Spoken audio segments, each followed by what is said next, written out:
আসসালামু আলাইকুম। ফার্স্টে আমি একটি পাতিলে নিয়ে নিচ্ছি 2 গ্লাস পরিমাণে পানি, তার সাথে স্বাদমতো লবণ, দেন গুঁড়ো দুধ দিয়ে দিচ্ছি 1 কাপ পরিমাণে। আমি দুধগুলোকে ঘন ঘন করে নেড়ে নেব। এখন আমি দিচ্ছি আধা কাপ চিনি। আপনারা চাইলে আপনাদের স্বাদমতো দিতে পারেন। এখন দিব এলাচ, দারচিনি, লবঙ্গ। যখন দুধগুলো ফুটিয়ে আসবে তখন কয়েকটি খেজুর ছিটিয়ে দিব।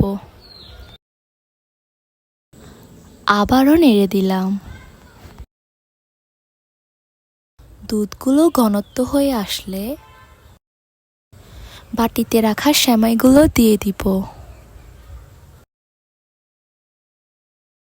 সেমাইগুলো দিয়ে ভালোভাবে নেড়ে নেব। এখন চুলার আঁচটি বন্ধ করে দিব। ফাইনালি আমার দুধ সেমাইটি রেডি।